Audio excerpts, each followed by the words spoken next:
When I think of the perfect boss, I think it should test all of the player's skills up until that point to their limit. It should also be interesting and wholly unique from everything around it. In some cases, this could just be based on sheer size. However, a great boss is far more than just one component.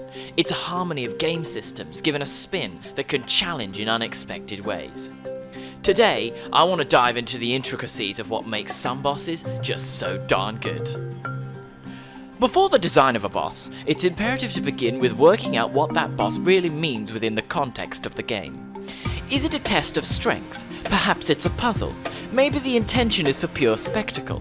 These core questions will govern how the boss will function, and while it is incredibly important to match the game with its bosses, it's also important to remember that all variants of bosses can have equally powerful results. None are simply better than others. I was playing last year's Final Fantasy XV, and I experienced what can only be described as some of the absolute worst bosses I've ever had the misfortune to play. So much of it comes from this massive disconnect between my character and the boss.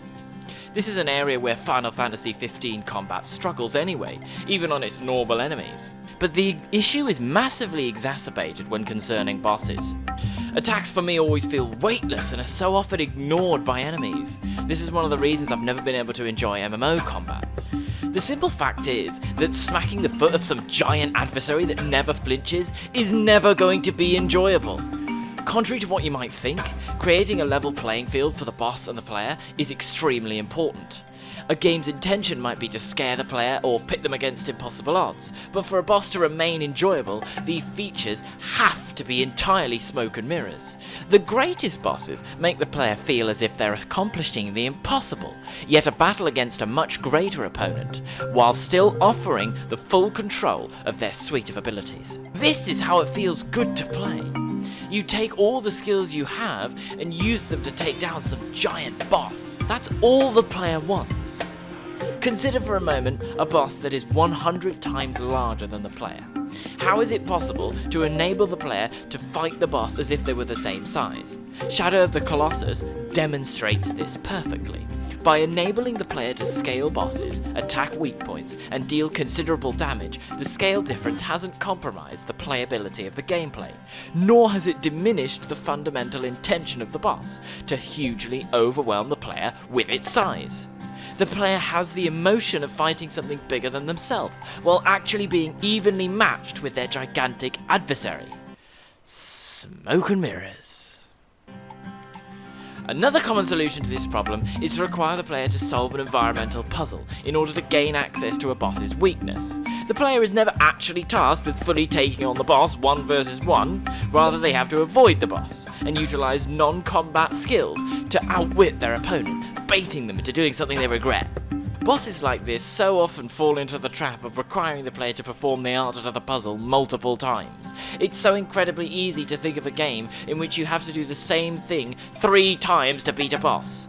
I don't really know why this has ever been the case. Has this ever been fun? Is this fun for you? It's not fun! But the key to a good boss design is to never force the player to repeat things. This could be done by simply remixing the puzzle or changing the attacks that must be avoided. Although this is clearly the lazy option. The best games, however, are not afraid to do something once and then throw it away. It might be the only time in the game where this mechanic is introduced, only to be used literally just this one time. This is really often the case with moving bosses that transition to new stages as the fight continues. These kind of bosses are popular in spectacle fighter games like Bayonetta, continuously changing the parameters of how a boss functions. This simultaneously has the knock-on effect of adding emotional depth to the scene, as the game may escalate or de-escalate the action to showcase shifting narrative of the battle. For me, my favourite bosses are actually the ones of much smaller size, ones that mirror the player. These can be used to great effect as a final boss, as a challenge of the player's expectations. They will have beaten much larger opponents, so what threat could a miniature-sized final boss present? In some cases, it may appear much easier to design a good boss that is sized similarly to the player. However, telegraphs are king for major encounters, and are a staple of great boss design. Of course, it's way harder to portray on a smaller adversary.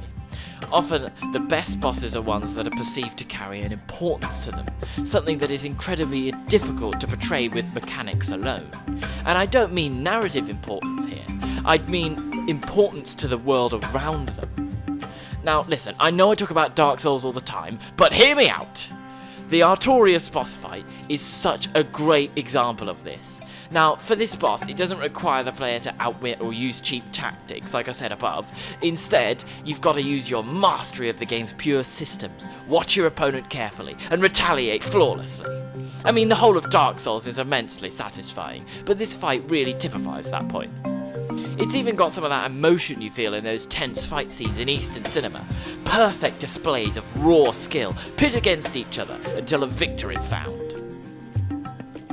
In order for a boss to work, it has to present something contrasting to the rest of the experience, while never disregarding the shell around it. To do this, yes, is immensely difficult, but failure to do so creates disconnected experiences, or pointless means to an end.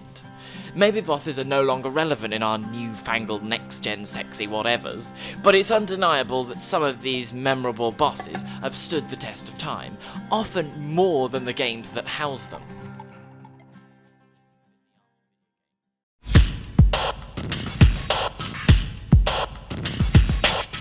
Man, I absolutely love bosses.